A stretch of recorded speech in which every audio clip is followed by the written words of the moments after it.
உங்க toilet cleaner bison toilet cleaner குவாலிட்டியை விட பெட்டர்னு நிரூபிச்சா உங்க மொத்த பணமும் ரீஃபண்ட். பைசன் டாய்லெட் கிளீனர் இப்போது 79 ரூபாயில். 3-in-1 senior living அபார்ட்மெண்டா? 1 senior citizen கான perfect senior living. Number 2 small investment big appreciation. 3 உங்க பசங்களுக்கு ஃபியூச்சர்ல நல்ல ரெண்டல் இன்கம் தரப்போற ப்ராப்பர்ட்டி. ஸ்டெப் ஸ்டோன் ஆலம் இன் பொள்ளாச்சி நியர் கோவை. ஒரு பக்கா பிளானிங்காக இருக்கும். சினிமா வந்து அவ்வளோ டிசிப்ளினாக, அவ்வளவு கரெக்டாக சினிமாவை தொழிலாக பண்ண ஒரு தயாரிப்பாளர் தான் வந்து ஏவிஎம் சரவணன் சார். ஸோ அந்த ஏவிஎம் சரவணன் சார் வந்து இன்றைக்கி வந்து அந்த காம்பவுண்டில் ஒரு பகுதி இன்றைக்கி காவேரி ஹாஸ்பிட்டலாக இருக்குது. இன்றைக்கி வந்து அந்த காவேரி ஹாஸ்பிட்டலில் தான் 2-3 நாளைக்கு முன்னாடி உடம்பு சரியில்லாமல் அட்மிட் பண்ணியிருக்காங்க. அட்மிட் பண்ணி இன்றைக்கி அதிகாலையில் அவர் இறந்து போயிட்டார். நேத்திக்கு டிசம்பர் 3ஆம் தேதி அவருடைய பிறந்தநாள். அவர் உயிரோட கடைசியாக கொண்டாடின பிறந்தநாள் நேத்திக்கு தான். இன்னைக்கு காலையில் இறந்து போயிட்டார். ஏவிஎம் ஸ்டுடியோவில் கால் வைக்காத கலைஞர்களே இருக்க மாட்டாங்க. அப்படி வந்து ஒரு பயங்கரமாக பரபரப்பாக இருக்கும் ஏவிஎம் ஸ்டுடியோக்குள்ளே நீங்கள் போனீங்கன்னா. அதுக்கப்புறம் ஒரு ஸ்டேஜுக்கு மேலே பரபரப்பெல்லாம் கம்மியாகி இப்போ வந்து சைலண்ட் ஆயிடுச்சு ஏவிஎம் ஸ்டுடியோ. ஆனால் இன்றைக்கி இவர் சரவணன் சார் இறந்ததுக்கப்புறம் மறுபடியும் அந்த ஸ்டுடியோவில் தான் இப்போ ஒரு பாடியை வச்சுருக்காங்க. எதுக்கு இப்போ ஸ்டுடியோவில் வச்சுருக்காங்க? வீட்டில் வைக்கலாம்ல. அதாவது வந்து ஸ்டுடியோ வந்து வீடு மாதிரி நினச்சார், தொழிலை வந்து தெய்வம் மாதிரி நினச்சார், ஸ்டுடியோ வந்து கோயில் மாதிரி நினச்சார். அதனால் அங்கேயே வச்சுருக்காங்க. ஸோ இன்றைக்கி மறுபடியும் பரபரப்பாக எல்லோரும் வராங்க. எல்லா திரைக்கலைஞர்களும் இன்றைக்கி மறுபடியும் வராங்க. ஆனால் அவர் உயிரோடு இல்லை, அவர் அஞ்சலி செலுத்துறாரு. அதாவது சிவகுமார் சார் வந்து முதல்ல அறிமுகப்படுத்தினதே ஏவிஎம் நிறுவனம் தான். அதை காக்கும் கரங்கள்ன்ற படத்தில் வந்து சிவகுமார் சார் வந்து நடிக்கிறாரு. ஒரு காதல் ஜோடியாக அந்த படத்தில் நடிச்சிருப்பார். அவங்களுக்கு கூட யாரோ ஒருத்தவங்க பேர் பண்ணியிருப்பாங்க. அப்புறம் ரொம்ப யங்காக இருப்பார் சிவகுமார் சார். நான் சொல்கிற காலகட்டங்கள் 1965. ஸோ அப்படி இருக்கும்போது அந்த படத்தில் அந்த முதல் வாய்ப்பு கொடுத்தது ஏவிஎம் நிறுவனம் தான். படம் முடிஞ்சு அந்த படத்தை வந்து திரையில் பார்க்கும்போது அவருடைய காட்சிகள், பல காட்சிகள், காதல் காட்சிகள்லாம் வந்து ரிமூவ் பண்ணியிருந்தாங்க, கட் பண்ணியிருந்தாங்க. அப்போ சிவகுமார் சாருக்கு ஒரு வருத்தம். அதாவது ஒரு கார்டன், அந்த கார்டனில் நின்றுக்கிட்டு அழுதுகிட்டு இருந்திருக்காரு. அந்த பக்கம் கடந்து போன ஏவிஎம் சரவணன் சார் காரை நிறுத்தி இறங்கி, சிவகுமார் சார் எதுக்கு அழுகிறீங்க, என்ன பிரச்சனைன்னு கேட்டுக்காரு. இல்லை சார், நான் நடித்தேன், இந்த படம் தான் என்னுடைய முதல் படம், இந்த படத்துக்கு அப்புறம் எனக்கு பெரிய ஒரு எதிர்காலம் இருக்குது. அப்போ ஒரு முக்கியமான விஷயம் சிவகுமார் சார் இன்றைக்கி சொன்னார். இது எனக்கு முன்னாடியே தெரியும். அது என்ன அப்படின்னா, மெய்யப்பன் செட்டியார் இருக்கா இல்லையா, அவர் இந்த காலம்தான். அவர் வந்து என்னென்னா, இந்த சிவகுமார் அப்படிங்கிற நடிகருடைய முதல் உண்மையான பேர் வந்து பழனிசாமிங்கிற பேரை வந்து சிவகுமாராக மாற்றினது வந்து மெய்யப்ப செட்டியார் தான். அன்னைக்கு கூட சரவணன் சார் இருந்தார். ஒரு காலமாக சமகாலமாக பயணித்து வந்தவங்க தான். எனக்கு தெரிஞ்சு இப்போ ஏவிஎம் சரவணனுக்கு வந்து 86 வயசு, சிவகுமார் சாருக்கு வந்து 85 வயசு. ஸோ ஒரே ஏஜ் குரூப்பான ஆட்கள், ஒரே காலத்தில் நண்பர்களாக இருந்தவங்க. இன்னைக்கு வரைக்கும் வந்து சிவகுமார் சார் சொல்லியிருக்காரு அந்த பேட்டியில், 10 நாளைக்கு முன்னாடி வரைக்கும் பேசினேன், ஒரு வாரமாக பேசாமல் இருந்துட்டேன், அதுக்குள்ளே இப்படி ஒரு அசம்பாவிதம் நடந்துருச்சுன்னு சொல்லியிருக்காரு. நான் சொல்கிறது எம்ஜிஆர், சிவாஜி, முத்துராமன், ஜெய்சங்கர், சிவகுமார், ஜெமினி கணேசன், இவங்கெல்லாம் இருந்த அந்த காலகட்டத்தில் தயாரிப்பாளர்களுக்கு மரியாதை இருந்துச்சு. அவங்க வந்து தயாரிப்பாளர்கள் நம்மளை வச்சு படம் எடுத்தால் தான் நமக்கு சம்பளம் கிடைக்கும், நமக்கு வாழ்க்கை கிடைக்கும்னு நினச்சாங்க. தயாரிப்பாளரை மதித்தாங்க. எம்ஜிஆரே வந்து தயாரிப்பாளர்களை வந்து முதலாளின்னு தான் கூப்பிடுவார். தயாரிப்பாளர் செட்டுக்குள்ளே வந்துட்டால் எம்ஜிஆரே எந்திரிச்சு நிற்பார். இதுதான் அன்றைய சினிமாவாக இருந்தது. அதுக்கப்புறம் ரஜினி, கமல், அப்புறம் நம்ம பிரபு, கார்த்திக்கு, அதுக்கப்புறம் உள்ள நடிகர்கள்லாம் வந்ததுக்கப்புறம் பார்த்திங்கன்னா அந்த காலகட்டத்திலையும் சினிமாவில் தயாரிப்பாளர்களை மதித்தாங்க. தயாரிப்பாளர் தான் முதலாளின்னு நினச்சாங்க. தயாரிப்பாளரை தெய்வமாக நினச்சாங்க. அப்படி இருந்த தயாரிப்பாளராக என்ன மாதிரி விஷயங்களை ஃபேஸ் பண்ண வேண்டியிருக்குன்னாமா, இன்றைக்கி வந்து நீங்கள் ஒரு தயாரிப்பாளர் என்பவன் ஒரு நடிகனால் அடையாளப்படுத்தப்படுகிறான். ஒரு தயாரிப்பாளர் என்பவன் ஒரு நடிகன் தேதி கொடுத்தாதான் தயாரிப்பாளர். அப்போ நடிகன் என்ன நினைப்பான்? நம்ம தேதி கொடுத்தா தான் இவனே ப்ரொடியூசரு நினைப்பானா மாட்டானா? அப்படி இருக்கும்போது அப்புறம் எப்படி அந்த ப்ரொடியூசருக்கு மரியாதை கொடுப்பான்? ஃபைன் டைம் சினி நேயர்களுக்கு வணக்கம். இன்றைக்கி நம்ம கூட நிகழ்ச்சியில் ஆஸ்கார் ப்ரொடக்ஷன்ஸோட ப்ரொடியூசர் பாலாஜி பிரபு சார் நம்ம கூட இணைஞ்சிருக்காரு. வணக்கம் சார். வணக்கம். ஏவிஎம் சரவணன் சார் சினிமாவுக்கு மிகப்பெரிய ஒரு இழப்பு. சினிமாவில் நிறைய பேர் உருவாக்கி விட்ட ஒருத்தர், ஒரு ப்ரொடக்ஷன் அப்படின்னே சொல்லலாம். அவரோட இறப்பு எப்படி பார்க்குறீங்க? அதுக்கான இரங்கலை தெரிவிச்சிருங்க. அடுத்தடுத்து நம்ம கேள்விக்கு போகிறோம். இன்றைக்கி காலையில் பார்த்திங்கன்னா ஏவிஎம் சரவணன் சார் வந்து காலமாயிட்டார். அவர் ஏபிஎம் உடைய ஒரு காம்பவுண்ட் இருந்துச்சுல்ல, அது ஒரு மிகப்பெரிய காம்பவுண்டு. நான்லாம் அந்த ஸ்டுடியோக்கு பல தடவை போயிருக்கேன். ஒரு 7-8 ஃப்ளோர் இருக்கும், ரெக்கார்டிங் தியேட்டர் இருக்கும், டப்பிங் தியேட்டர் இருக்கும், எல்லாமே. ஒரு சினிமா அப்படின்னா அங்கே போனால் முடிச்சுட்டு வந்துடலாம். அந்தளவுக்கு எல்லா விதமான தொழில்நுட்பங்களும் அவங்க வந்து வச்சுருந்தாங்க. ஸ்டுடியோஸ் எல்லாம் வச்சுருந்தாங்க. நடிகர்கள் ரெஸ்ட் எடுக்கிறதுக்காண்டி ஏசி ரூம்ஸ் வச்சுருந்தாங்க ஒவ்வொரு ஃப்ளோர்லேயும். அந்த மாதிரி வந்து அது ஒரு பக்கா பிளானிங்காக இருக்கும். சினிமா வந்து அவ்வளோ டிசிப்ளினாக, அவ்வளவு கரெக்டாக சினிமாவை தொழிலாக பண்ண ஒரு தயாரிப்பாளர் தான் வந்து ஏவிஎம் சரவணன் சார். ஸோ அந்த ஏவிஎம் சரவணன் சார் வந்து இன்றைக்கி வந்து அந்த காம்பவுண்டில் ஒரு பகுதி இன்றைக்கி காவேரி ஹாஸ்பிட்டலாக இருக்குது. இன்றைக்கி வந்து அந்த காவேரி ஹாஸ்பிட்டலில் தான் 2-3 நாளைக்கு முன்னாடி உடம்பு சரியில்லாமல் அட்மிட் பண்ணியிருக்காங்க. அட்மிட் பண்ணி இன்றைக்கி அதிகாலையில் அவர் இறந்து போயிட்டார். நேத்திக்கு டிசம்பர் 3ஆம் தேதி அவருடைய பிறந்தநாள். அவர் உயிரோட கடைசியாக கொண்டாடின பிறந்தநாள் நேத்திக்கு தான். இன்னைக்கு காலையில் இறந்து போயிட்டார். அதாவது வந்து ஏவிஎம் சரவணன் சார் அப்படின்னா அவருடைய முதல்ல ஒரு 3 விஷயம் மனசில் வரும். ஒன்று, அவர் பார்த்தாலே ரெஸ்பெக்ட் கொடுக்கணும் அப்படிங்கிற ஒரு விஷயம். ரெண்டாவது வந்து அந்த ஒயிட் அண்ட் ஒயிட்டு காஸ்டியூமு, அந்த காஸ்டியூமை பார்த்தாலே ஏவிஎம் சரவணன் சார்னு சொல்லலாம். அவருடைய கிராண்ட்சன், அதாவது பேரை சொல்லுவாராம், தாத்தா இன்றைக்கும் ஒயிட்டு தானா, white is not a colour தாத்தா அப்படின்னு சொல்லுவாராம். அப்போது சரவணன் சொல்லுவாராம், டே ஐ லவ் ஒன்லி ஒயிட்ரா, my colour is white, my favourite colour is white அப்படின்னு வரான். நீங்கள் வந்து ஏவிஎம் சரவணன் சாரை வந்து வேறு எந்த காஸ்டியூம்லையும் பார்த்துருக்க முடியாது. ஒரு இளமையான காலகட்டங்களில் ஒரு கொஞ்சம் கலர் ட்ரெஸ்லாம் போட்டிருந்துருக்கிறாரு. ஆனால் ஒரு ஸ்டேஜுக்கு அப்புறம் பார்த்தீங்கன்னா ஒரு ப்ரொடியூசராக, ஒரு நிறுவனத்தினுடைய தலைவராக, அது ஒரு குவாலிட்டிஸை மெயின்டைன் பண்ணணுங்கிறதுக்காண்டி அந்த ஒயிட் அண்ட் ஒயிட் அதில் தான் எப்போவுமே பார்க்க முடியும். அதுக்கப்புறம் இன்னொரு குவாலிட்டி என்ன அப்படின்னா, நீங்கள் அவரை பார்த்தீங்கன்னா எப்போவுமே கை கட்டி நின்று தான் பேசுவார். நீங்கள் ஒரு பேட்டி கொடுக்கும்போதோ, இல்லை ஒரு அவார்டு வாங்குகிற ஃபங்க்ஷன்லையோ, இல்லை ஒரு முக்கியமான மேடைகள்லையோ, இல்லை ஒரு பெரிய மனுஷங்கிட்ட பேசும்போதோ, இல்லை அவரை விட வந்து சின்ன வயசில் இருக்கவங்ககிட்ட பேசும்போதோ, எப்படி இருந்தாலும் கை கட்டிட்டு தான் நிற்பார். அது அவருக்கு இயல்பாகவே அந்த கேரக்டர். அதாவது பேசுவாங்க, எவ்வளோ பெரிய ஸ்தாபனத்தினுடைய நிறுவனர், அவர் வந்து எப்படி பணிவாக இருக்கார் பாருங்கள், கை கட்டி தான் உட்காந்துருக்காரு, கை கட்டி தான் நிற்கிறார் அப்படின்னு சொல்லுவாங்க. ஸோ அதெல்லாம் வந்து அவருக்கு இயல்பாகவே அவருடைய தந்தையார் அவர்கிட்டருந்து வந்த ஒரு இப்படி தான் ஏவிஎம் ஐயப்ப செட்டியார் இருக்காங்க இல்லையா, அவர்கிட்டருந்து வந்த குவாலிட்டிஸ் தான். ஸோ ஏவிஎம் நிறுவனம்னாலே பார்த்திங்கன்னா யாராலையும் மறக்க முடியாது. அது வந்து இன்றைக்கும் தமிழ் சினிமா அப்படின்னா அந்த ஏவிஎம் நிறுவனத்தை கடந்து நம்ம வரவே முடியாது. காரணம் என்னென்னா 80 வருட தமிழ் சினிமாவை ஏவிஎம் நிறுவனம் தங்களுடைய கைக்குள்ளே வச்சுருந்தாங்க. 80 வருட தமிழ் சினிமாவில் அவங்களோட பங்களிப்பு இருந்திருக்கு. கிட்டத்தட்ட 178 படங்கள் அவங்க வந்து தயாரிச்சிருக்கிறாங்க. 50க்கும் மேற்பட்ட தொலைக்காட்சி தொடர்களை அவங்க வந்து தயாரிச்சிருக்கிறாங்க. அதாவது ஒரு ஒரு ஒரு ஒரு தயாரிப்பு நிறுவனம்னா எப்படி இருக்கணும் அப்படின்னா ஏவிஎம்மை பார்த்து கற்றுக்கணும். அந்த காலத்தில் இருந்த தயாரிப்பு நிறுவனம் நாகிரெட்டியார் ஒரு பக்கம் வாசன் ஒரு பக்கம் ஏவிஎம், இவங்க 3 பேருக்கும் தான் போட்டி. 3 பேரும் தான் பிரம்மாண்டமான படங்கள், பல வெற்றி படங்களை அந்த காலத்தில் தயாரிச்சிட்டு இருந்தாங்க.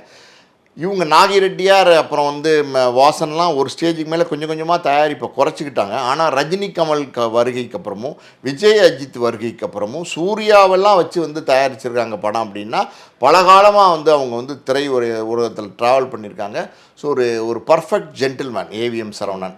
எனக்கு ஒரு அனுபவம் உண்டு. எங்கள் அப்பா வந்து ஒரு தயாரிப்பாளர், இயக்குனர் எம் பாஸ்கர், எல்லாருக்கும் தெரியும். அவர் வந்து பார்த்திங்கன்னா தீர்ப்புகள் திருத்தப்படலாம், தண்டிக்கப்பட்ட நியாயங்கள், பௌர்ணமி அலைகள் எல்லாமே சிவகுமார் சார் நடித்த படங்கள். அந்த படங்களை எல்லாமே வந்து தயாரித்து இயக்குனார். அந்த வெற்றி படங்களை தொடர்ந்து எங்கள் அப்பாவா ஏவிஎம்க்கு ஒரு படம் பண்ணி தர சொல்லி, அதாவது இயக்குனராக ஒரு படம் படத்தோட தர சொல்லி ஏவிஎம் சரவணன் சார் வந்து ஒரு அதிகாலையில் ஒரு 7 மணிக்கு ஒரு நாள் ஃபோன் பண்ணி எங்கள் அப்பாட்ட அவர் கேட்ட விஷயந்தான் ரொம்ப முக்கியமான விஷயம். அது என்னென்னா, சார் நான் வந்து உங்களை பார்க்கணும், ஒரு அப்பாயின்மெண்ட் கிடைக்குமா அப்படின்னாரு. அவர் எங்கே, நம்ம எங்கே, அவருடைய அந்த எவ்வளோ பெரிய நிறுவனம் அதுக்கு நம்ம வந்து பக்கத்துலேயே நெருங்க முடியாது. அந்த மாதிரி ஒரு நிறுவனத்தில் இருக்கிற ஒரு முதலாளி அவர் கூப்பிட்டு, நான் உங்களை பார்க்கணும், ஒரு அப்பாயின்மெண்ட் கிடைக்குமான்னா அப்புறம் எவ்வளோ பண்ணி பாருங்கள், எவ்வளோ மரியாதை பாருங்கள். இப்போ அப்பா உடனே என்ன விஷயம் சார்னு கேட்டார். இல்லை ஒரு படம் பண்ண முடியுமா அப்படின்னு கேட்டப்ப, இல்லை சார் நானே வரேன் அப்படின்னு சொல்லிட்டு போனார் அப்பா. அப்போ என்னையும் வந்து கூட கூப்பிட்டு போனார். எனக்கு மேபி ஒரு 15-16 வயசு இருக்கும்னு நினைக்கிறேன். அப்போ அவர் வந்து நாங்கள் உள்ள அந்த ரூம்குள்ளே போனோன்னா அவர் எந்திரிச்சு நிற்கிறார். இதெல்லாம் நான் நேரடியாகவே பார்த்தேன். அவர் எந்திரிச்சு நிற்கிறாரு. வணக்கம் சார் அப்படிங்கிறாரு. வாங்கலாம் கிடையாது, வணக்கம் சார் வாங்க அப்படின்னு சொல்லிட்டு உட்கார சொல்லிட்டு அவர் கேட்ட முதல் கேள்வி என்ன தெரியுமா, என்ன சாப்பிட்றீங்க அப்படின்னு கேட்டார். இல்லை சார் சொல்லுங்கள் டீயா காஃபியா ஜூஸா என்ன வேணும் அப்படின்னு சொல்லி அதை கொடுத்து சாப்பிட்டதுக்கப்புறம் தான் அந்த பிஸ்னஸ் இன்ட்ராக்ஷனே அவர் தொடங்குறார். அது ஆனால் நடக்காமல் போச்சு அந்த ப்ராஜெக்ட்டு. சொல்கிறேன், இந்த நேரடியாக நான் அவருக்கு 1-to-1 இப்படி பார்த்துருக்கேன். நான் அவரோட அந்த அனுபவம் எனக்கு இருக்குது. அவ்வளோ கைண்டாக கம்ஃபர்டபுளாக பிஹேவ் பண்ணார். ஸோ ஏவிஎம் சரவணன் சார் அப்படின்னா எல்லாருமே வந்து பாராட்டக்கூடிய மதிக்கக்கூடிய ஒரு மனிதராக வாழ்ந்துருக்கிறாரு. இன்றைக்கி வந்து நம்மளுடைய தமிழக முதலமைச்சர் மட்டும் இல்லாமல் சினிமா கலைஞர்கள் எல்லாருமே இன்றைக்கி வந்து ஏவிஎம் காம்பவுண்டுக்கு போயிருக்காங்க. பல வருடங்களுக்கு முன்னாடி ஏவிஎம் காம்பவுண்டு எல்லாருமே போவாங்க. ரஜினி போவார், கமல் போவார், அதாவது வந்து எப்படி சொல்கிறது, சிவாஜி கணேசன் இருப்பார், பிரபு இருப்பார், கார்த்திக் இருப்பார், சத்யராஜ் இருப்பார், மோகன் இருப்பார், முரளி இருப்பார். அப்படி ஒரு குஷ்புலேருந்து அம்பிகா ராதாலேருந்து மாதவிலேருந்து ரதியிலேருந்து ஊர்வசியிலேருந்து அன்றைக்கி இருக்கிற பிரபலங்கள் போகாத ஆட்களே இருக்க மாட்டாங்க. ஏவிஎம்மில் நடிக்காத ஆட்களே இருக்க மாட்டாங்க. ஏவிஎம் ஸ்டுடியோவில் கால் வைக்காத கலைஞர்களே இருக்க மாட்டாங்க. அப்படி வந்து ஒரு பயங்கரமாக பரபரப்பாக இருக்கும் ஏவிஎம் ஸ்டுடியோக்குள்ளே நீங்கள் போனீங்கன்னா. அதுக்கப்புறம் ஒரு ஸ்டேஜுக்கு மேலே பரபரப்பெல்லாம் கம்மியாகி இப்போ வந்து சைலண்ட் ஆயிடுச்சு ஏவிஎம் ஸ்டுடியோ. ஆனால் இன்றைக்கி இவர் சரவணன் சார் இறந்ததுக்கப்புறம் மறுபடியும் அந்த ஸ்டுடியோவில் தான் இப்போ ஒரு பாடியை வச்சுருக்காங்க. எதுக்கு இப்போ ஸ்டுடியோவில் வச்சுருக்காங்க? வீட்டில் வைக்கலாம்ல. அதாவது வந்து ஸ்டுடியோ வந்து வீடு மாதிரி நினச்சார், தொழிலை வந்து தெய்வம் மாதிரி நினச்சார், ஸ்டுடியோ வந்து கோயில் மாதிரி நினச்சார். அதனால் அங்கேயே வச்சுருக்காங்க. ஸோ இன்றைக்கி மறுபடியும் பரபரப்பாக எல்லோரும் வராங்க. எல்லா திரைக்கலைஞர்களும் இன்றைக்கி மறுபடியும் வராங்க. ஆனால் அவர் உயிரோடு இல்லை, அவர் அஞ்சலி செலுத்துறதுக்கு. எல்லாருக்கும் அது எப்படி இருக்கும், நம்ம வந்து அவர் இருக்கும்போது வந்து டப்பிங் கொடுத்ததா இருக்கட்டும், ஷூட்டிங் வந்தது, அந்த ஃபீல் வந்து எல்லாருக்குமே எவ்வளோ கஷ்டமாக இருக்கும் அப்படின்றது புரிஞ்சுக்க முடியுது. அவ்வளோ நெருக்கமாக இருந்தவங்க எல்லாருக்குமே. இவர் இறந்தது எல்லாருமே வந்திருக்காங்க. இல்லை சிவகுமார் சார் சொல்லியிருந்தாரு அவர் சூர்யாவுக்கே அவரோட பெயர் தான் வச்சாரு அப்படின்னு சொல்லிட்டு. ரொம்ப நெருக்கமாக அவங்க 2 பேர் இருந்தாங்களா? எப்படி அவரை வளர்த்து விட்டது, அதை பற்றி சொல்ல முடியுமா? அதாவது சிவகுமார் சார் வந்து முதல்ல அறிமுகப்படுத்தினதே ஏவிஎம் நிறுவனம் தான். அதை காக்கும் கரங்கள் படத்தில் வந்து சிவகுமார் சார் வந்து நடிக்கிறாரு. ஒரு காதல் ஜோடியாக அந்த படத்தில் நடிச்சிருப்பார். அவங்களுக்கு கூட யாரோ ஒருத்தவங்க பேர் பண்ணியிருப்பாங்க. அப்புறம் ரொம்ப யங்காக இருப்பார் சிவகுமார் சார். நான் சொல்கிற காலகட்டங்கள் 1965. ஸோ அப்படி இருக்கும்போது அந்த படத்தில் அந்த முதல் வாய்ப்பு கொடுத்தது ஏவிஎம் நிறுவனம் தான். படம் முடிஞ்சு அந்த படத்தை வந்து திரையில் பார்க்கும்போது அவருடைய காட்சிகள், பல காட்சிகள், காதல் காட்சிகள்லாம் வந்து ரிமூவ் பண்ணியிருந்தாங்க, கட் பண்ணியிருந்தாங்க. அப்போ சிவகுமார் சாருக்கு ஒரு வருத்தம். அதாவது ஒரு கார்டன், அந்த கார்டனில் நின்றுக்கிட்டு அழுதுகிட்டு இருந்திருக்காரு. அந்த பக்கம் கடந்து போன ஏவிஎம் சரவணன் சார் காரை நிறுத்தி இறங்கி, சிவகுமார் சார் எதுக்கு அழுகிறீங்க, என்ன பிரச்சனைன்னு கேட்டுக்காரு. இல்லை சார், நான் நடித்தேன், இந்த படம் தான் என்னுடைய முதல் படம், இந்த படத்துக்கு அப்புறம் எனக்கு பெரிய ஒரு எதிர்காலம் இருக்குன்னு நினச்சேன். ஆனால் என்னுடைய காட்சிகள்லாம் கட் பண்ணிட்டாங்களே, ஒரு அக்கடா தூக்கடா நடிகன் மாதிரி அங்கே ஒன்று இங்கே ஒன்றா வருது, எனக்கு அது வருத்தமாக இருக்குது அப்படின்னு சொன்னப்போ அவர் சரவணன் சார் சொல்லியிருக்கார், கவலைப்படாதீங்க சார், அப்புச்சி, அதான் அப்பா வந்து இந்த இந்த இந்த காதல் காட்சியில் அந்த ஹீரோயின் வந்து இந்த பையனுக்கு வந்து மூத்த நடிகை மாதிரி இருக்காங்க, அக்கா மாதிரி இருக்காங்க, அதனால் அந்த பொருத்தமாக இல்லை அந்த காதல் காட்சிகள், அதனால் ரிமூவ் பண்ணுங்கன்னு சொல்லிட்டாரு. அப்பா வார்த்தையை தட்ட முடியல. ஆனால் தொடர்ந்து நாங்கள் ஏவிஎம்மில் உங்களை பயன்படுத்துவோம், அடுத்தடுத்து உங்களுக்கு ஏவிஎம்மில் வாய்ப்பு கொடுப்போம், இது உறுதி அப்படின்னு சொல்லி சத்தியம் பண்ணியிருக்கிறார் ஏவிஎம் சரவணன். அன்னைக்கு வந்து ஆறுதல் படுத்தியிருக்கிறாரு. அப்போ ஒரு முக்கியமான விஷயம் சிவகுமார் சார் இன்றைக்கி சொன்னார், இது எனக்கு முன்னாடியே தெரியும். அது என்ன அப்படின்னா, மெய்யப்பன் செட்டியார் இருக்கா இல்லையா, அவர் இந்த காலம்தான். அவர் வந்து என்னென்னா, இந்த சிவகுமார் அப்படிங்கிற நடிகருடைய முதல் உண்மையான பேர் வந்து பழனிசாமிங்கிற பேரை வந்து சிவகுமாராக மாற்றினது வந்து மெய்யப்ப செட்டியார் தான். அன்னைக்கு கூட சரவணன் சார் இருந்தார். ஒரு காலமாக சமகாலமாக பயணித்து வந்தவங்க தான். எனக்கு தெரிஞ்சு இப்போ ஏவிஎம் சரவணனுக்கு வந்து 86 வயசு, சிவகுமார் சாருக்கு வந்து 85 வயசு. ஸோ ஒரே ஏஜ் குரூப்பான ஆட்கள், ஒரே காலத்தில் நண்பர்களாக இருந்தவங்க. இன்னைக்கு வரைக்கும் வந்து சிவகுமார் சார் சொல்லியிருக்காரு அந்த பேட்டியில், 10 நாளைக்கு முன்னாடி வரைக்கும் பேசினேன், ஒரு வாரமாக பேசாமல் இருந்துட்டேன், அதுக்குள்ளே இப்படி ஒரு அசம்பாவிதம் நடந்துருச்சுன்னு சொல்லியிருக்காரு. ஸோ அந்த ஒரு பேரை மாற்றினார் இல்லையா, சிவகுமாருங்கிற பேர் திரை உலகத்தில் இன்றைக்கு வரைக்கும் பாருங்களேன். அவருக்கு இப்போ 85 வருஷம் ஆச்சு. 65 வந்தபடி எத்தனை வருஷம் ஆச்சு? கிட்டத்தட்ட 60 வருஷத்துக்கு ஆயிடுச்சா? 60 வருஷம் அவரும் ஒரு நடிகராக திரைப்படத்தில் வெற்றி பெற்ற நடிகராக பயணிச்சிட்ருக்காரு. ஒரு ஆளுமையான ஒரு நடிகராக இருக்கார். இன்றைக்கி ஒரு மரியாதைக்குரிய நடிகராக இருக்கார். அந்த அடையாளம் எங்கேருந்து வந்ததுன்னா ஏவிஎம்லேருந்து வந்தது தான். இன்றைக்கி அந்த சூர்யா அவருடைய மகன் வந்து இன்றைக்கி ஒரு நடிகராக இருக்கார், அவரும் ஒரு பிரபலமாக இருக்கார். சூர்யாவுடைய உண்மையான பேர் என்ன அப்படிங்கிறதுனா சரவணன். அது நிறைய பேருக்கு தெரிஞ்சிருக்கும், சில பேருக்கு தெரியாமலும் இருக்கும். ஆனால் சரவணன் வச்சதுக்கு காரணம் என்னென்னா, ஏவிஎம் சரவணன் சார் மேலே இருந்த அந்த அன்பு. அந்த மெய்யப்பன் செட்டியார் சாருடைய மகன், அவருடைய பேர் சரவணன், அவருக்கும் நமக்கும் உள்ள ஒரு பரிச்சயம், ஒரு நட்பு. அந்த அந்த அந்த அடிப்படையில் வந்து அவருடைய மகனுக்கு சரவணன் பேர் வச்சார். பிற்காலத்தில் படத்தில் நடிக்கும் போது தான் அவருக்கு வந்து சூர்யான பேரை மாற்றிட்டாங்க. ஸோ இதெல்லாம் வந்து சிவகுமார் சாரோட ஒரு கனெக்ட். சிவகுமார் சார்லாம் பார்த்தீங்கன்னா இன்னைக்கு வரைக்கும் அந்த குடும்பத்தில் ஒரு உறுப்பினர், அந்த குடும்பத்தில் ஒரு ஆளாக இருப்பார். அந்தளவுக்கு வந்து நடிகனை தாண்டி ஒரு மனிதனாக சிவகுமார் சார் நடந்துக்குவார் பல நேரங்களில். எனக்கே நிறைய தொடர்புகள் இருக்குது, சொல்லியிருக்கேன் ஏற்கனவே.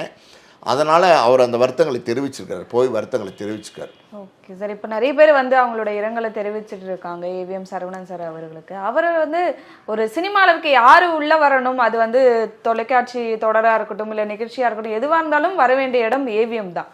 ஸோ அதை தாண்டி யாருமே வந்து சினிமாவில் வர முடியாது அப்படின்ற ஒரு நிலைமை இருந்ததில் இடையில அவங்க வந்து இயக்கத்தை நிறுத்திட்டாங்க, இயக்கமாக தயாரிப்பு அதை வந்து நிறுத்திட்டாங்கன்னும் போது அவர் ஏன் நிறுத்தினாரு? அவருக்கு ஆதங்கமாக ஒரு விஷயம் இருந்துட்டு இருந்துச்சா? சினிமா வந்து மாறிடுச்சு, இல்லைனா தயாரிப்பாளர்களுக்கு வந்து மரியாதை குறைஞ்சிருச்சு அப்படின்ற ஒரு விஷயம் அவருக்கு இருந்ததா? அந்த வருத்தம் இருந்ததா சொல்லப்படுது சார், அது உண்மையா? அவர் 100% உண்மை. அதாவது வந்து எப்படின்னா, இந்த நிறுவனம் வந்து சிவாஜி கணேசன் அறிமுகப்படுத்தியிருக்காங்க, சிவகுமார் அறிமுகப்படுத்தியிருக்காங்க, கமலஹாசன் அறிமுகப்படுத்தியிருக்காங்க, இன்னும் பல பேரை வந்து இந்த நிறுவனம் வந்து அறிமுகப்படுத்தியிருக்காங்க, பல இயக்குநர்களை அறிமுகப்படுத்தியிருக்காங்க, பல நடிகைகளை அறிமுகப்படுத்தியிருக்காங்க. ஏவிஎம் காம்பவுண்ட்லேருந்து வந்தவங்க இன்றைக்கி வந்து கொடி கட்டி பறக்கிறாங்க. அந்த மாதிரி ஒரு வாழ்வை பல பேருக்கு வந்து அந்த ஏவிஎம் வந்து அமைச்சு கொடுத்துருக்காங்க. எம்ஜிஆரை வச்சு படம் எடுத்திருக்கிறாங்க. அந்த மாதிரி ஒரு பெரிய நிறுவனம் பார்த்திங்கன்னா அன்னைக்கு மெய்யப்ப செட்டியார் காலம் இருந்தபோது, நான் சொல்கிறது எம்ஜிஆர், சிவாஜி, முத்துராமன், ஜெய்சங்கர், சிவகுமார், ஜெமினி கணேசன் இவங்கெல்லாம் இருந்த அந்த காலகட்டத்தில் தயாரிப்பாளர்களுக்கு மரியாதை இருந்துச்சு. அவங்க வந்து தயாரிப்பாளர்கள் நம்மளை வச்சு படம் எடுத்தால் தான் நமக்கு சம்பளம் கிடைக்கும், நமக்கு வாழ்க்கை கிடைக்கும்னு நினச்சாங்க. தயாரிப்பாளரை மதித்தாங்க. எம்ஜிஆரே வந்து தயாரிப்பாளர்களை வந்து முதலாளின்னு தான் கூப்பிடுவார். தயாரிப்பாளர் செட்டுக்குள்ளே வந்துட்டால் எம்ஜிஆரே எந்திரிச்சு நிற்பார். இதுதான் அன்றைய சினிமாவாக இருந்தது. அதுக்கப்புறம் ரஜினி, கமல், அப்புறம் நம்ம பிரபு, கார்த்திக்கு, அதுக்கப்புறம் உள்ள நடிகர்கள்லாம் வந்ததுக்கப்புறம் பார்த்திங்கன்னா அந்த காலகட்டத்திலையும் சினிமாவில் தயாரிப்பாளர்களை மதித்தாங்க. தயாரிப்பாளர்களை மதித்தாங்க. தயாரிப்பாளர் தான் முதலாளின்னு நினச்சாங்க. தயாரிப்பாளரை தெய்வமாக நினச்சாங்க. அப்படி இருந்த சினிமா இன்றைக்கி வந்து ஒரு சில நடிகர்கள் எல்லாம் உள்ளே வர ஒரு காலகட்டம். நான் சொல்கிறது உங்களுக்கு புரியும்னு நினைக்கிறேன். எங்கே நிறுத்துறேன்னு புரிஞ்சுங்க. அங்கேருந்து உள்ள வர நடிகர்கள் எல்லாம் பார்த்திங்கன்னா அவங்களுடைய பிஹேவியரே வேறு மாதிரி ஆயிடுச்சு. யாருமே தயாரிப்பாளர்களை மதிக்கிறதில்ல, தயாரிப்பாளர்கள் வந்தால் ரெஸ்பெக்ட் கொடுக்கறதில்ல, கால் மேலே கால் போட்டு உட்கார்றது, முன்னாடியே சிகரெட்டை ஊதுறது, அப்படியெல்லாம் பண்ணுற ஒரு சூழ்நிலை இன்றைக்கி சினிமாவில் வந்துருச்சு. இன்றைக்கி சினிமா அப்படி தான் இருக்குது. ஒரு நடிகன் என்ன நினைக்கிறான் அப்படின்னா, நான் தேதி கொடுத்தா தான் நீயே தயாரிப்பாளர்னு நினைக்கிறான். அப்புறம் எங்கேருந்து தயாரிப்பாளருக்கு மரியாதை இருக்கும்? அந்த மாதிரி தயாரிப்பாளர்களுக்கான மரியாதை சினிமா துறையில் இன்றைக்கி இல்லைங்கிறது 100% உண்மை. அப்படி இருக்கிற சூழ்நிலையில் மரியாதையோட தொழில் செஞ்ச நம்ம இனிமே இந்த சினிமா துறையில் நமக்கு இடம் இல்லை அப்படிங்கிறதுனால மரியாதையோட கௌரவத்தோடு நம்ம ஒதுங்கிக்கலாம் அப்படின்னு சொல்லி தான் அவங்க தயாரிப்பை நிறுத்திட்டு தயாரிப்புலேருந்து ஒதுங்கிட்டாங்க. Okay okay sir. நீங்கள் ஒரு ப்ரொடியூசராக இருந்திருக்கீங்க அப்படின்னும் போது நீங்கள் அதை எப்படி பார்க்குறீங்க? ஒரு தயாரிப்பாளராக இருந்ததை வந்து அவர் இருந்து வந்ததாக இருக்கட்டும், ஒரு தயாரிப்பாளராக இருக்கவங்க என்ன மாதிரி விஷயங்களை இப்போ ஃபேஸ் பண்ண வேண்டியது இருக்குது அப்படின்றத பற்றி கொஞ்சம் சொல்ல முடியுமா? தயாரிப்பாளராக என்ன மாதிரி விஷயங்களை ஃபேஸ் பண்ண வேண்டியிருக்குன்னாமா, இன்றைக்கி வந்து நீங்கள் ஒரு தயாரிப்பாளர் என்பவன் ஒரு நடிகனால் அடையாளப்படுத்தப்படுகிறான். ஒரு தயாரிப்பாளர் என்பவன் ஒரு நடிகன் தேதி கொடுத்தாதான் தயாரிப்பாளர். அப்போ நடிகன் என்ன நினைப்பான்? நம்ம தேதி கொடுத்தா தான் இவனே ப்ரொடியூசரு நினைப்பானா மாட்டானா? அப்படி இருக்கும்போது அப்புறம் எப்படி அந்த ப்ரொடியூசருக்கு மரியாதை கொடுப்பான்? இது எப்படி மாறிச்சு சார்? மாறிடுச்சு. அதான் சொல்கிறேன்ல, அன்னைக்கு இருந்த நடிகர்கள் எல்லாமே வந்து எப்படின்னா, இந்த தயாரிப்பாளர் படம் எடுத்தால் தான் நமக்கு பட வாய்ப்பு கிடைக்கும், இந்த தயாரிப்பாளர் படம் எடுத்தால் தான் நமக்கு வந்து சம்பளம் கிடைக்கும், இந்த தயாரிப்பாளர் படம் எடுத்தால் தான் நம்ம வீட்டில் ஓலை வேகும் அப்படின்னு நினச்சாங்க. அந்த தொழில் பக்தி அவங்களுக்கும் இருந்துச்சு, நடிகர்களுக்கும் இருந்துச்சு, தயாரிப்பாளர்களும் வந்து நேர்மையாக இருந்தாங்க. பல விஷயங்களை வந்து தயாரிப்பாளர்களும் வந்து நடிகர்களுக்கும் செஞ்சாங்க கைமாறா. ஒரு படம் ஓடிடுச்சுன்னா அடுத்த படத்தில் நடிகர்களுக்கு சம்பளம் ஜாஸ்தி ஏற்றி தயாரிப்பாளர்களே கொடுத்தாங்க. தயாரிப்பாளர் கிட்ட ஒரு 10,000 ரூபா கேட்கறது கூட நடிகர்கள் அன்றைக்கி பயந்தாங்க. அதான் உண்மை. அப்படி இருக்கிற காலகட்டத்தில் இந்த நான் சொன்ன இந்த காலகட்டங்கள் விஜய், அஜித், இந்த மாதிரி வந்து சூர்யா, இந்த மாதிரியான நடிகர்கள்லாம் வந்ததுக்கப்புறம் அந்த சினிமாவோடைய ஸ்டைல் மாறி போச்சு. அவங்க வந்து என்ன, ஒரு நடிகன் என்ன செய்கிறான்னு நான் சொல்கிறேன் கேளுங்க. அவன் தயாரிப்பாளரை தேர்ந்தெடுக்கிறான் முதல்ல. ஒரு இயக்குனரை தேர்ந்தெடுக்கிறான், கூட நடிக்கிற நடிகையை தேர்ந்தெடுக்கிறான், இசையமைப்பாளரை தேர்ந்தெடுக்கிறான், ஒளிப்பதிவாளர் யாராக இருக்கணும்னு இன்னைக்கு சொல்கிறான், டான்ஸ் கோரியோகிராஃபர் யாருன்னு சொல்கிறான், ஸ்டண்ட் கோரியோகிராஃபர் யாருன்னு சொல்கிறான். இன்னும் அந்த படத்தில் பணியாற்றக்கூடிய எல்லா டெக்னீஷியன்ஸும் யாருங்கிறத அவன் தான் டிக் பண்ணி தரான். ஒரு ஹீரோ தான் ஒரு ஹீரோ தான் டிசைட் பண்ணுறான், ஒரு ஹீரோ தான் டிக் பண்ணி தரான். அப்படி இருக்கும்போது உங்களுக்கு அந்த மரியாதை ஆட்டோமேட்டிக்காக போயிடும்ல. நீங்கள் இன்றைக்கி இருக்கிற தயாரிப்பாளர்கள்லாம் மலிந்து வந்து படம் எடுக்கிறாங்க. மரியாதையை விட்டுட்டு நடிகன் பின்னாடி ஜால்ரா போட்டால் தான் இன்றைக்கி நீங்கள் தயாரிப்பாளர்கள். நீங்கள் இன்னைக்கு கௌரவமான தயாரிப்பாளர் காட்டுங்களேன். ஒரு காலத்தில் வந்து வாசன் இருந்தார், நாகிரெட்டி இருந்தார், ஏவிஎம் இருந்தாங்க, சின்னப்பா தேவர் இருந்தார், இன்னும் பல பெரிய பெரிய தயாரிப்பு நிறுவனங்கள்லாம் அன்றைக்கி இருந்துச்சு. இன்னைக்கு அதுக்கப்புறமும் தயாரிப்பு நல்லா இருந்துச்சு. அதாவது வந்து ஒரு காலகட்டத்தில் பார்த்தீங்கன்னா கலைஞானம் சார்னு ஒருத்தர் ஒரு படம் எடுப்பார், கருமாரி கந்தசாமின்னு ஒருத்தர் ஒரு பக்கம் படம் எடுத்துகிட்டு இருப்பார், ஜாக்பாட் சீனிவாசன் ஒருத்தர் ஒரு பக்கம் படம் எடுத்துகிட்டு இருப்பார். இப்படி வந்து அடுத்த கட்ட காலகட்டத்திலையும் தயாரிப்பாளர்களுக்கு மரியாதை இருந்துச்சு. ஆனால் இன்னைக்கு தயாரிப்பாளர்களுக்கு மரியாதையே கிடையாது. நான் ஓப்பனாகவே உங்கள்கிட்ட ஒரு கேள்வி வைக்கிறேன். இன்றைக்கி வந்து தானு, ஆர்பி சௌத்ரி இவங்க தான் 2 பேர் தான் இண்டிவிஜுவல் ப்ரொடியூசர்ஸ் இருக்காங்க, ஒரு பெரிய படத்தை எடுக்கக்கூடிய கேப்பபிளான ஆட்கள்.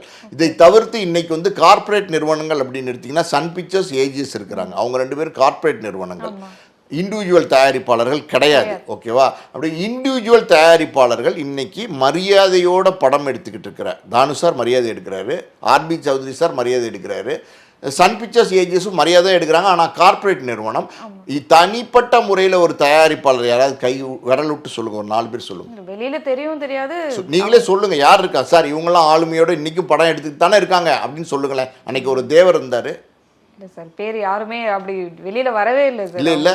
அப்புறம் அன்னைக்கு ஒரு கே பாலாஜின்னு ஒரு ப்ரொடியூசர் டைரக்டர் தெரியுமா உங்களுக்கு? நடிகர் தயாரிப்பாளர் கே பாலாஜி சுஜாதா ஃபிலிம்ஸ்னு எடுத்துக்கிட்டு இருந்தார்.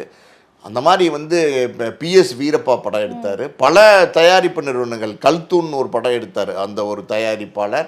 அதுக்கப்புறம் பார்த்தீங்கன்னா சிவாஜி ஃபிலிம்ஸ் இருந்துச்சு, ஆர்எம் வீரப்பனுடைய நிறுவனம், அதாவது வந்து சத்யா மூவிஸ் இருந்துச்சு, சத்யஜோதி இருந்துச்சு. எத்தனையோ தயாரிப்பாளர்கள் இருந்தாங்களே, ஆளுமையான தயாரிப்பாளர்கள்.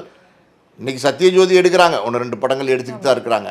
இவங்களை தவிர்த்து இன்றைக்கி தயாரிப்பாளர்களே இல்லையே, அந்த மரியாதையான தயாரிப்பாளர்கள் இல்லையே. நடிகன் அந்த தயாரிப்பாளர் வந்தால், நான் சொன்ன இந்த வரிசையில் உள்ள தயாரிப்பாளர்கள்லாம் வந்தால் நடிகன் எந்திரிச்சு நிற்பான். தேவர் ஃபிலிம்ஸ்னு ஒருத்தர் இருந்தார், தேவர், சின்னப்பா தேவர், நீங்கள் கேள்விப்பட்டிருப்பீங்க. எம்ஜிஆரை வச்சே பல படங்கள் எடுத்திருந்தார். எம்ஜிஆர் வந்து தேதி கொடுப்பார் அந்த சின்னப்பா தேவருக்கு. சின்னப்பா தேவர் வந்து எப்படின்னா நீங்கள் கேள்விப்பட்டிருப்பீங்கன்னு நினைக்கிறேன், ஆனால் வந்து உங்களுக்கு தெரிஞ்சிருக்க வாய்ப்பில்லை. அவர் இருந்த காலகட்டங்கள் பட்டு வேஷ்டி, பட்டு அங்கஸ்தரம்னு சொல்லுவாங்க, அதாவது துண்டு மட்டும்தான் போட்டுப்பார், சட்டை போட மாட்டார்.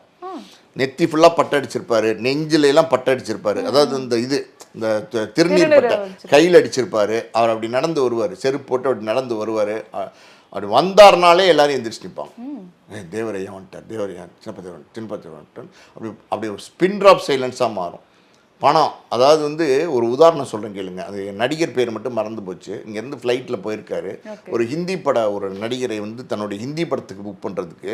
அப்போ அந்த நடிகர் உடைய பிறந்த நாள் அன்னைக்கு அவர் போயிருக்காரு. போகும்போது பார்த்தீங்கன்னா அந்த அந்த அந்த இங்கே இருந்தவங்களாம் சொல்லியிருக்காங்க, சார் அவன் பெரிய ஹிந்தி ஸ்டார் சார், பாலிவுட்டில் பெரிய ஸ்டாரு, அவர் உடனேலாம் தேதி கொடுக்க மாட்டார், உங்களுக்கெல்லாம் அங்கே போனால் மரியாதை கிடைக்காதுன்னு சொல்லியிருக்காங்க. இவர் வந்து அதே மாதிரி சட்டை போடாமல் ஒரு துண்டை மேலே போட்டுக்கிட்டு பட்டு வேஷ்டியை கட்டிக்கிட்டு போய் உள்ளே நுழைஞ்சிருக்காரு. நுழைஞ்சா அவன் தெரிஞ்சு வச்சுருக்கான், ஏய் Chinnappa Thevar, you know who is he, Chinnappa Thevar from Tamil industry அப்படின்னு சொல்லிட்டு அவன் சொல்லி பக்கத்தில் உள்ளவங்களையெல்லாம் தள்ளுங்கன்னு வாங்கையா அப்படின்னு சொல்லிட்டு கூட்டிகிட்டு போய் கேக் வெட்டும் போது பக்கத்தில் நிறுத்தி கௌரவப்படுத்தி வெட்டியிருக்கான். அவனுக்கு இவர் என்ன தெரியுமா பண்ணார், அப்படியே ஒரு பெட்டியை திறந்துருக்காரு, ஃபுல்லாக நகைகள். இந்த அப்போ அவனோட பர்த்டே கிஃப்ட்டு, எப்போ படம் நடிக்கிறேன்னு கேட்டுக்காரு, அடுத்த படம் உங்களுக்கு தரேன் அப்படின்னு சொல்லி கொடுத்துருக்காங்க. அப்படிலாம் தயாரிப்பாளர்கள் இருந்திருக்கிறாங்க. இல்லையே, மரியாதையோடு இருந்ததுல இல்லை, மரியாதை இல்லையே. அப்போ எப்படி ஏவிஎம் சரவணன்லாம் எப்படி எடுப்பார்? அவரெல்லாம் எவ்வளோ பெரிய பாரம்பரியத்திலேருந்து வந்தவர். ஏங்க 178 படம் மரியாதையோடு எடுக்கிறதுங்கிறது எவ்வளோ கஷ்டம். நீங்கள் ஏதாவது 178 படம் எடுத்துடலாம், ஆனால் மரியாதையோடு எடுக்கணுமே, அது எவ்வளோ கஷ்டம். ஒரு ஸ்தாபனம் இன்றைக்கி இருக்குன்னா அந்த ஸ்தாபனத்தை இன்றைக்கும் மெயின்டைன் பண்ணாங்களே எவ்வளோ கஷ்டம். நான் எனக்கு தெரிஞ்சு வந்து ஒரு 45 வருஷமாக அந்த ஏவிஎம் உடைய அந்த உருண்டை இருக்குது பார்த்தீங்களா, அந்த ஏவிஎம் ஸ்டுடியோ தாண்டி போகும்போது பார்த்துக்கிட்டே தான் போவேன். இன்னமும் இருக்குது. எப்படி முடியுது? ஸோ அவரோட இழப்பு அப்படின்றது மிகப்பெரிய ஒரு விஷயமா பார்க்கப்படுது. நிறைய பேரை வளர்த்து விட்டாரு, நிறைய பேர் சினிமாக்குள்ள இவங்களா இருக்காங்க அப்படின்னு சொல்லிட்டு அவங்களோட வளர்ச்சியை தூண்டி விட்டதும் அவர் அப்படின்னு சொல்லலாம். அவரோட இழப்பு கண்டிப்பாக சினிமாவுக்கு மிகப்பெரிய ஒரு இழப்பு தான். ஸோ நிகழ்ச்சியில் கலந்து கொண்டு அவரை பற்றி நிறைய விஷயங்கள் நீ வந்து எனக்கா இருக்கட்டும் நேயர்களுக்கு நிறைய நீங்கள் பகிர்ந்துக்கிட்டீங்க. மிக்க நன்றி சார். நன்றி.